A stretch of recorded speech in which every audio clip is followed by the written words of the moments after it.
Құрметті тыңдармандар, бүгін Ибрахим пайғамбардың ұлы Смағұл пайғамбар туралы қисса болады. Арнаның дамуы үшін тіркеліп, пікір қалдырып кетіңіздер. Ибрахим пайғамбардың ұлы Смағұл. Сара Ажар ананы Ибрахим алейхиссаламға береді. Екі шариф қосылып, қауышып, Ажар ана құрсақ көтереді. Пайғамбарымыз Мұхаммед Мұстафаның нұры Ажарға көшеді. Сара ана нұрдың Ибрахим алейхиссаламнан Ажарға ауысқанына: «Бұл нұр маған тиістеді, менің асығыстығымнан болды» деп іштарлық қылып, Ажар денесінің үш жерінен кесуге ант етеді.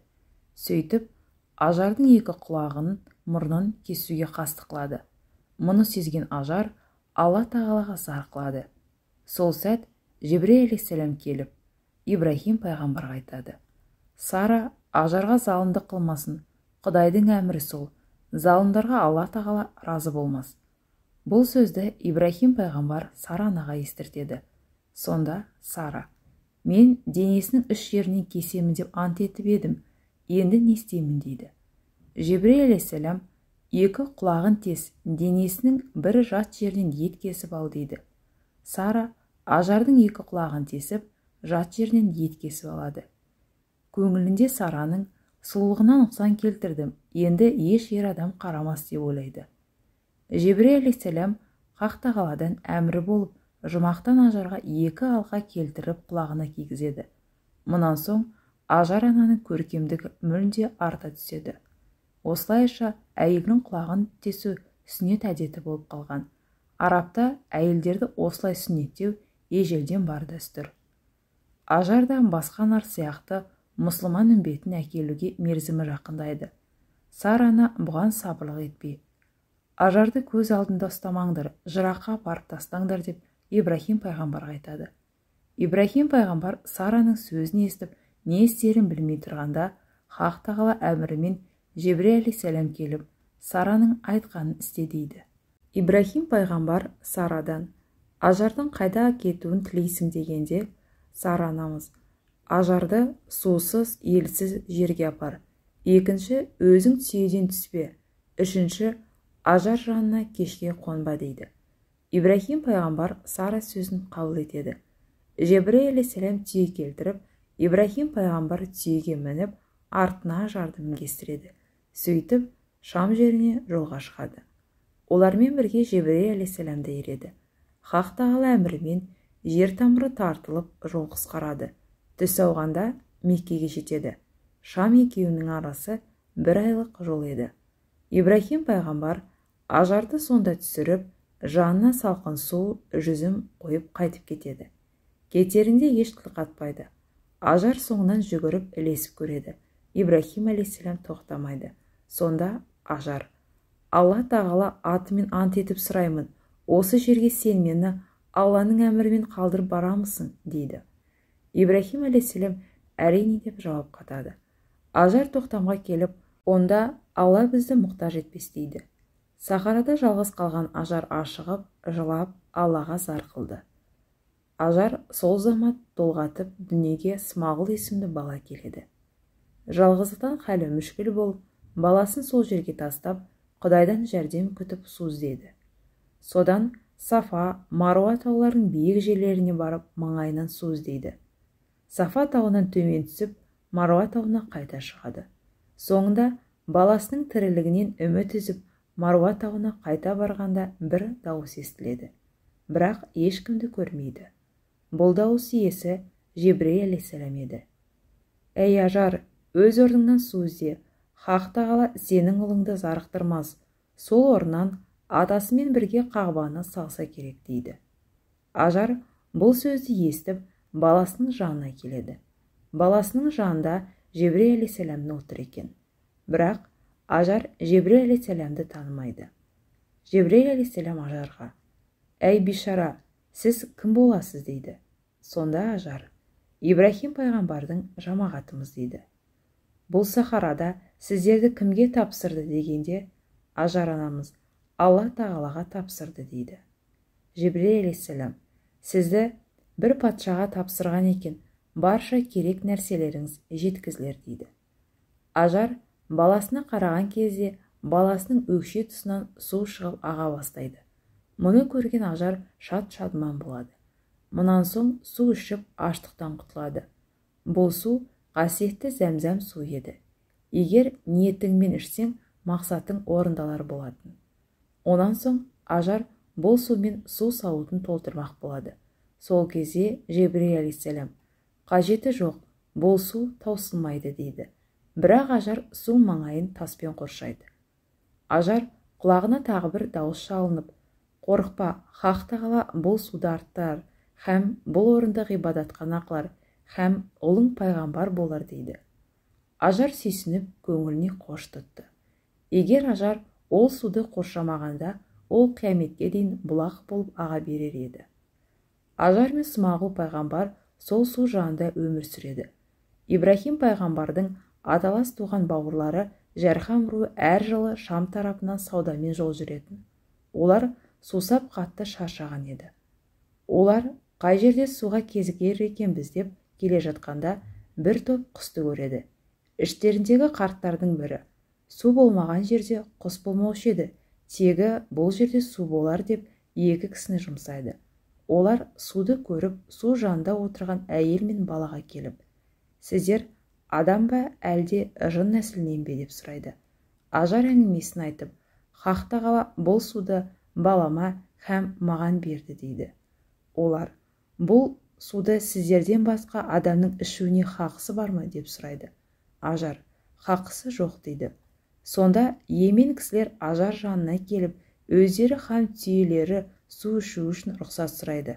Ажар анамыз рұқсат беріп, баршасы суға кенеледі.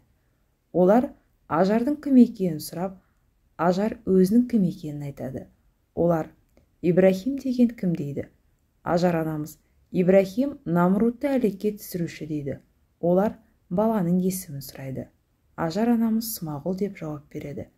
Керуеншілер түйелері су ішіп, өздерінің шаршағаны басылған кезде ажардан, егер сен рұқсат етсең, су жанында біз де тұрайық. Асаң, сенің қызметкерің боламыз дейді. Ажар тілектерін қабыл алды. Осылайша керуеншілермен бірге ажар да Йеменге көшіп келеді. Басшылары Музаз Салик есімдеді. Музаз Меккенің жоғарғы жағы тау басында Салик тау шетінде үйлер салып базарлар тұрғызды. Халық ажарды да Смағұлды да өте құрметтейтін. Смағұл алейхиссалам Жархам руының кісілерімен бірге арабша сөйлесіп өсті. Арабша сөйлесу, сырласу Смағұл алейхиссаламнан қалды. Әр айда Смағұл жамағатын көру үшін Меккеге келіп, ақшам ауа Шамға қайтатын еді. Смағұл алейхиссалам есейіп 10 жасқа жетті. Атасы Ибрахим Сарадан рұқсат алып, баласының жанына келіп бір күн қонды. Сонда Ибрахим алейхиссалам түс көреді. Түсінде құрбан ет деген бұйрық болады. Ибрахим алейхиссалам ұйқысынан тұрып, 100 қойды құрбан қылды.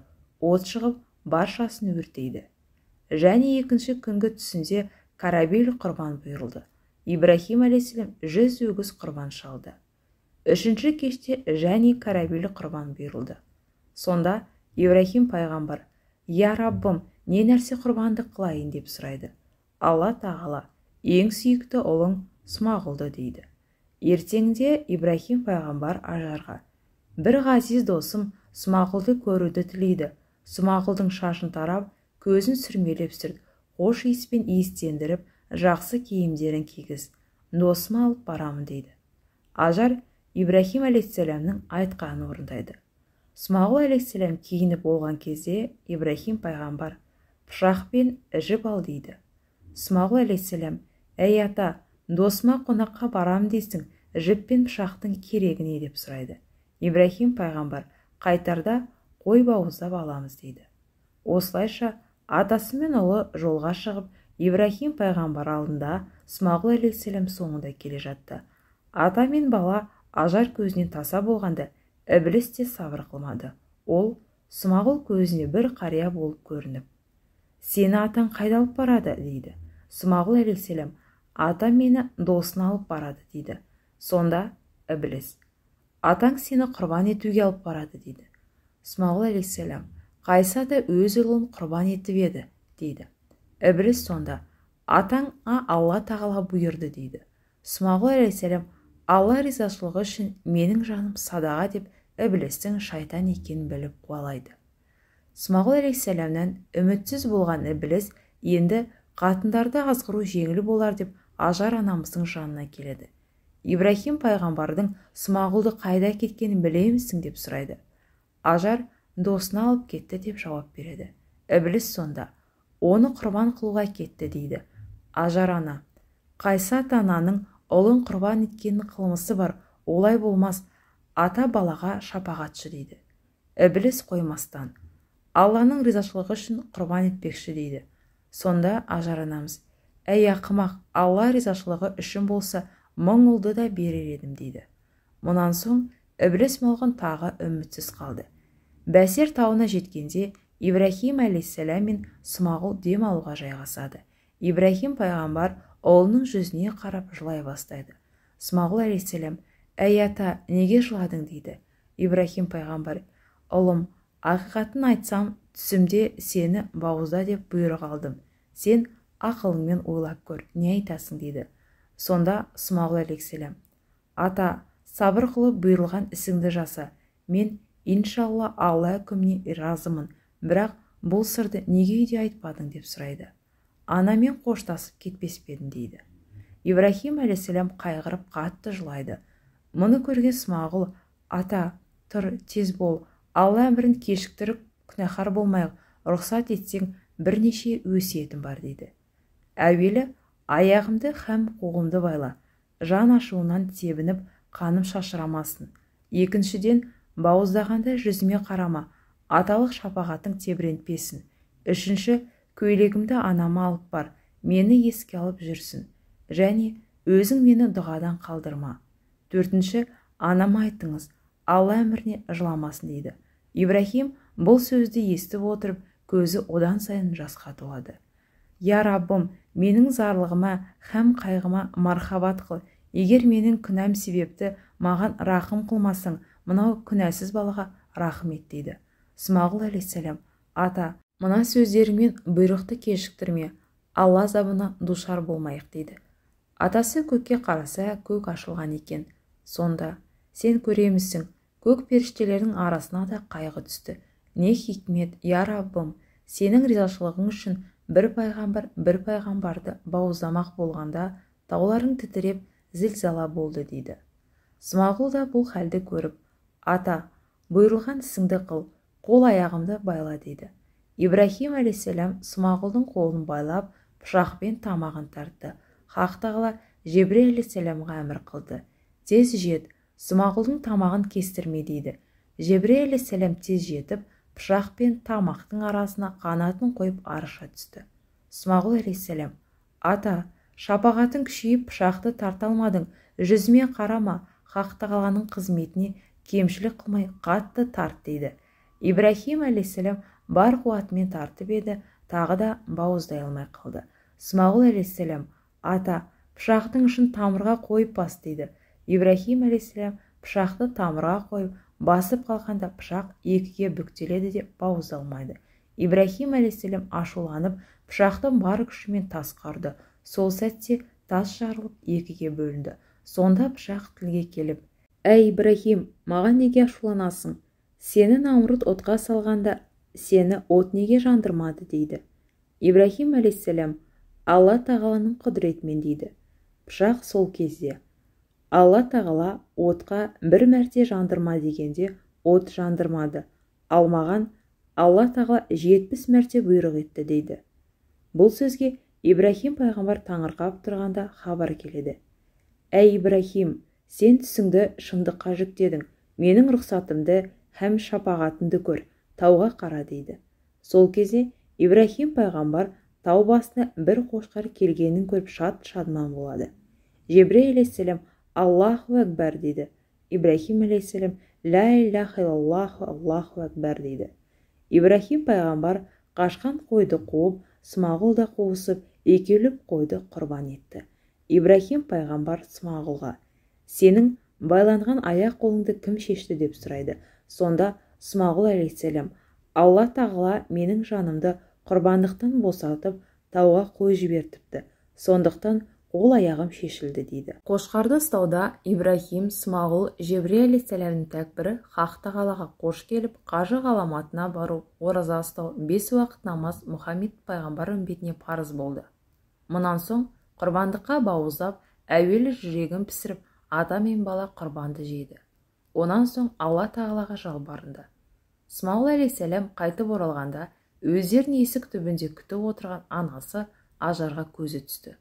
Сол сәт Смағұл алейхиссалам өзін-өзі тия алмай қатты жылайды. Анасы себебін сұрағанда, атасы рұқсат етіп сырыңды айт дейді. Смағұл бастан өткен әңгімені айтады. Анасы баласының жүзіне қарап Хақ тағалаға шүкіршілік етеді. Енді бір риуаятта Смағұл алейхиссалам балиғатқа толғаннан соң анасы Ажар опат болады. Жархам руы Смағұл алейхиссаламға мал беріп, қойлары есепсіз көп болады. Анасына жалғыз қалғандықтан нәсілім жоғалмасын деген үмітпен Ғамара есімді қызға некеленеді. Онымен ұзақ уақыт ғұмыр кешеді. Мұхаммед пайғамбардың нұры Смағұл жүзінде күн нұрындай жалтырайтын еді. Ғамара бұл нұрдан мақрұм болды. Бір күні Ибрахим алейхиссалам Шамнан Меккеге Смағұлды көруге келеді. Смағұл алейхиссалам мерген еді. Сахарада аң аулауға жиі шығатын. Сол себепті үйінде болмады. Ибрахим пайғамбар түйе үстінен Смағұл алейхиссаламның үйінің жанынан сәлем бергенде, үй ішінен Ғамара сыртқа шықпастан, үйде Смағұл жоқ деп жауап қатады. Ибрахим пайғамбар хал жағдайларын сұрайды. Ғамара тілектеріне көңілі толмай зарлана бастайды. Ибрахим алейхиссаламға сый-сияпат көрсетіп қонақ қылмайды. Ибрахим кетпек болып, «Әй, Смағұлға менен сәлем айт, үйіңнің есігін ауыстырсын» дейді. Шам тарапына осылайша қайтып кетеді. Смағұл алейхиссалам Ибрахим алейхиссаламның келгенін сезіп, бізге біреу келді ме дейді. Сонда Ғамара, бір қарт кісі келген еді, саған есігін ауыстырсын деп сәлем айтты дейді.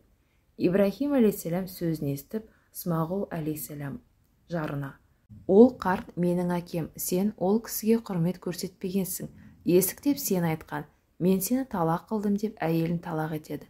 Мұнан соң Смағұл алейхиссалам Жархам руындағы Харыс деген кісінің Халля есімді қызына некеленеді. Ибрахим алейхиссалам бір күні тағы да Шамнан ұлы Смағұлды көруге келеді.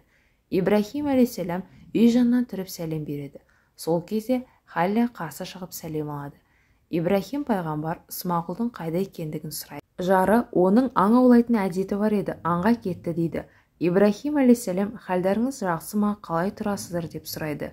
Жары болса әлхамдулилля жақсы тұрамыз дейді. Мұнан соң Ибрахим пайғамбарға, «Ей ғазиз, үйімізге кіріп бір дұға қылсаңыз, тағамнан ауыз тисеңіз» деп өтінеді. Ибрахим пайғамбар, «Ол мүмкін емес, мен түйеден түспеймін» дейді. Сол кезде Халля, «Рұқсат етсеңіз, шашыңыз өсіп кетіпті, үсті басыңызды тазалап берер едім» дейді.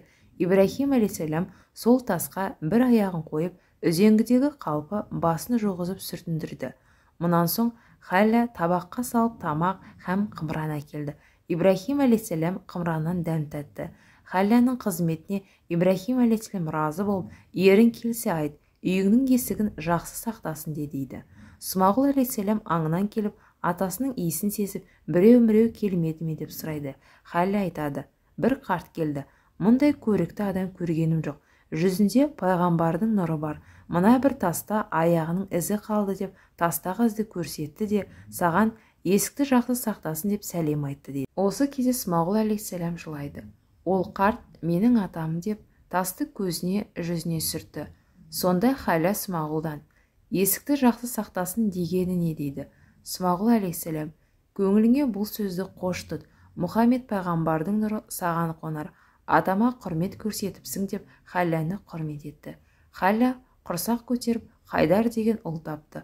Мұхаммед пайғамбардың нұры Хайдарға көшті. Ибрахим пайғамбардың дүние салуы. Жұбайы Ажар Ибрахимнен бұрын дүние салды. Ол Меккеде жерленген. Ибрахим пайғамбар оның қазасына қатты қайғырды. Кейін 127 жасында Сара дүние салды. Ибрахимге оның қазасы да ауыр тиді. Ал 175 жасқа қараған шағында Ибрахим пайғамбар өзі фәнимен қош айтысты. Ұлдары Смағұл мен Исқақ әкелерін қазіргі кезде Әл-Халил деп аталатын Хаврун деген жерге жерлеген.